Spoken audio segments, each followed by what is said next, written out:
एक बड़ी interesting report आई है अक़वाम मुत्तहिदा यूएन सिक्योरिटी काउंसिल की रिपोर्ट आई, जिसकी देख के मुझे ऐसे लगता है कि इंटरनेशनल कम्युनिटी भी बड़ी परेशान है और पाकिस्तान के लिए भी परेशानी का मौका है, और बल्कि चाइना के लिए भी। यूनाइटेड नेशन एक किस्म की वार्निंग होगी ना। यूनाइटेड नेशन अक़वाम मुत्तहिदा कह रहा है कि पाकिस्तान पे अफगानिस्तान से अटैक हो सकता है। मेरा ख्याल है इस पे अगर पाकिस्तान ने एक सख्त पोजीशन ना ली तो हमारे लिए मसाइल पैदा होंगे, क्योंकि पाकिस्तान इस पोजीशन में नहीं है ना कि अफगानिस्तान में हमला कर दें, हम तालिबान के ऊपर कोई सर्जिकल एयर स्ट्राइक कर दें। जय हिंद, स्वागत है आप सबका दी तथ्या न्यूज़ में। यूएन सिक्योरिटी काउंसिल की जो न्यूज़ आई है साफ दर्शा रही है कि जो सफर इससे होगा क्या, पाकिस्तान जो है वो तो निपट जाएगा, लेकिन उसी के साथ साथ में चाइना की कमर टूट जाएगी, जो रीढ़ की हड्डी है वो भी टूट जाएगी। चाइना भी भयंकर नुकसान में। फरूकी ग्रुप और बहुत सारी और जो ऑर्गेनाइजेशन है उनके आपस में राब्ते तो हैं इस वक्त, और वो टीटीपी के साथ भी इंगेज हैं इस वक्त। सो हमें इस चीज को देखना है कि पाकिस्तान के लिए एक बहुत बड़ा चैलेंज इसमें सामने आया है, और वो चैलेंज ये है कि हमने अफगानिस्तान के तालिबान को किस तरह मोटिवेट करना है कि वो टीटीपी को पाकिस्तान के खिलाफ जो है वो इस्तेमाल ना होने दें। क्या तालिबान ये करेंगे?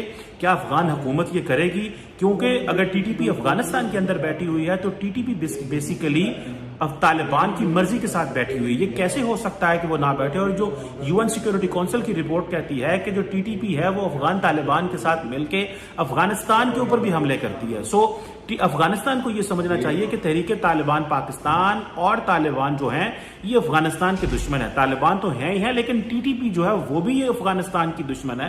सो अफगान हुकूमत को उसको भी खत्म करना चाहिए, और ऐसे एलिमेंट्स जो बेसिकली फंडिंग कर रहे हैं तहरीक तालिबान पाकिस्तान को अफगानिस्तान में बैठ के उनका मुहासबा कर। तालिबान को यूएन सैंक्शन कमेटी से हटा दिया गया है, तो इसका मतलब ये नहीं है कि आप टीटीपी और अलकायदा और बाकी दहशतगर्द जमातों को जो है वो सेफ हैवन या आप उनको सिक्योर करें। इसके ऊपर कोई बंदा बात नहीं कर रहा, और इसके ऊपर वो समझ रहे हैं कि क्योंकि जो रियल चैलेंज समझा जा रहा है वो तो तालिबान समझा जा रहा है। तालिबान तो पॉलिटिकल पावर ले लेंगे। साथियों, अगर हम मामले को समझें तो इतने जो सालों से ये बैठे हुए थे तालिबानी सत्ता के लालच में, अब अफ़गानिस्तान में इन्होंने जो पूरी जान भी लगा दी सत्ता पाने के लिए, वहाँ की गवर्नमेंट पाने के लिए, उसमें ये काफ़ी हद तक अगर हम देखें तो इन्होंने काफ़ी हद तक एरिया पे जो है अपना कब्जा किया।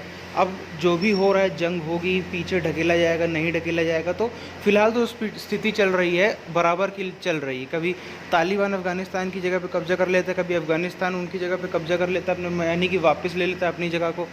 तो भी जो है वो खेल इधर उधर पास में पलट रहा है। बड़ी बात यह है कि पाकिस्तान को इससे बहुत बड़ी होने वाली है आफत, क्योंकि अगर वहाँ से खदेड़ा गया अफ़गानिस्तानियों को, या तो दो सीन हो सकते हैं, या तो वहाँ से खदेड़ा जाएगा तालिबानियों को, या फिर जो है तालिबानी मान लीजिए वहाँ पे सत्ता में आ जाएंगे। दो ही सीन हो सकते हैं, जाहिर सी बात है। दोनों ही सीन में पाकिस्तान का मौत तय है। अगर वहाँ पे सत्ता में आ जाएंगे तो उनका सबसे पहला टारगेट होगा कि पाकिस्तान पे भी कब्जा करो, पाकिस्तान पे भी वही जो हथियाने वाला काम अफ़गानिस्तान में किया वहाँ करो। और अगर वहाँ से भगाए जाते हैं तो उनके पास पाकिस्तान में आने के अलावा और कहीं का रास्ता नहीं होगा।